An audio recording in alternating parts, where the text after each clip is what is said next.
अस्सलाम वालेकुम। आप पाकिस्तान खबर देख रहे हैं और मैं हमजा जावेद हूं।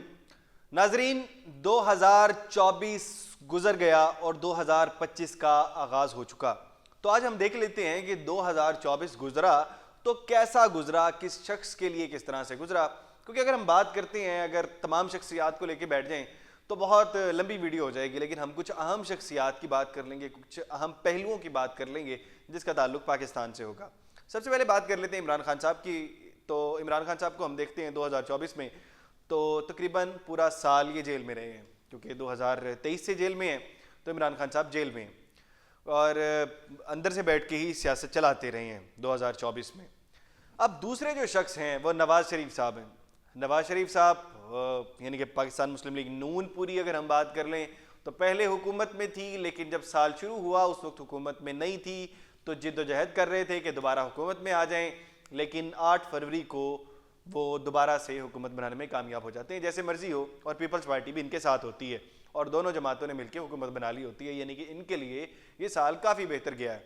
अगर हम पाकिस्तान मुस्लिम लीग नून की बात करें तो अगर 2024 का ज़्यादा पड़ रहा देखेंगे तो अभी तक का पाकिस्तान मुस्लिम लीग नून का भारी है और पीपल्स पार्टी का भी ज़्यादा भारी है। अच्छा, अब बात कर लेते हैं कि अब पाकिस्तान के अलावा पाकिस्तान पर जो इफ़ेक्ट होता है, यानी कि अमेरिका, वहाँ पर भी इलेक्शन थे और पाकिस्तान में भी इलेक्शन थे। तो इलेक्शन का साल रहा, अमेरिका के अंदर डोनाल्ड ट्रंप साहब जीत गए और यहाँ पर मुश्तरका हुकूमत बनाई पीपल्स पार्टी और पाकिस्तान मुस्लिम लीग नून ने। अच्छा, एक और अहम शख्सियत जिसको हमें लाजमी शामिल करना होगा, जमीयत उलमा इस्लाम। उनका सबसे बड़ा फड्डा जो हुकूमत के साथ रहा वो मदारिस बिल वाला रहा और इनके लिए भी कामयाब रहा ये साल, क्योंकि मदारिस बिल वाले मामले में भी ये क्लियर हो गए और सुरखरू हो गए। अब जो अगली बात है उसका फ़ायदा भी मौलाना को भी हुआ, मदारिस बिल के साथ कनेक्टेड बात है, पीपल्स पार्टी को भी इससे फ़ायदा हुआ और पाकिस्तान मुस्लिम लीग नून को भी इससे फ़ायदा हुआ और शायद इस्टेब्लिशमेंट को भी इससे फ़ायदा हुआ होगा। और ये बहुत अहम शायद केस होगा, बहुत अहम बात होगी, बहुत अहम तरमीम होगी। अगर हम बात करते हैं 2024 की तो ये है 26वीं आईनी तरमीम। 26वीं आईनी तरमीम की बात कर लेते हैं। 26वीं आईनी तरमीम में किसको फ़ायदा हुआ?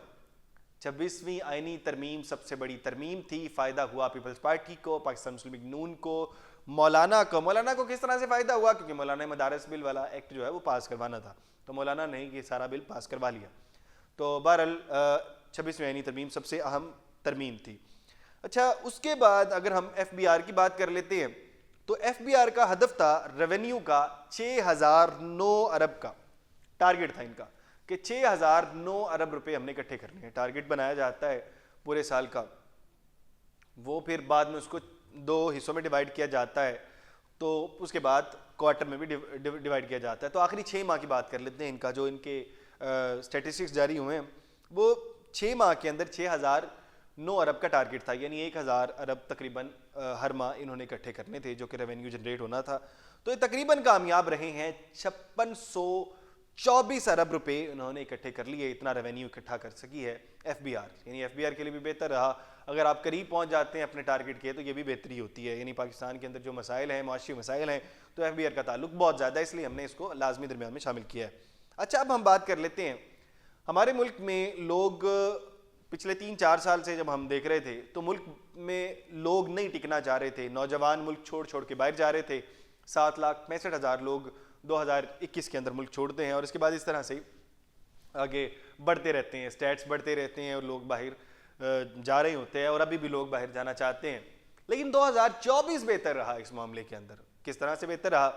पासपोर्ट जो लोग बनवाने जाते हैं उनमें नुमाया कमी देखने को मिली है। 2023 में तकरीबन कोई 67,17,938 लोगों ने पासपोर्ट बनवाए और 2024 में 65,96,520 लोगों ने पासपोर्ट बनाए, यानी 1,21,418 लोग कम हुए।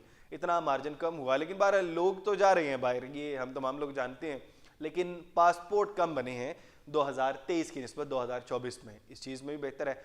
लेकिन अगर हम देखें गुज़श्ता सालों की निस्बत 2022 की निस्बत 2023 की निस्बत, तो 2024 बनिस्बत बेहतर रहा उन तमाम सालों को। यानी कि पाकिस्तान ने बेहतरी जो है वो 2024 के अंदर आई है।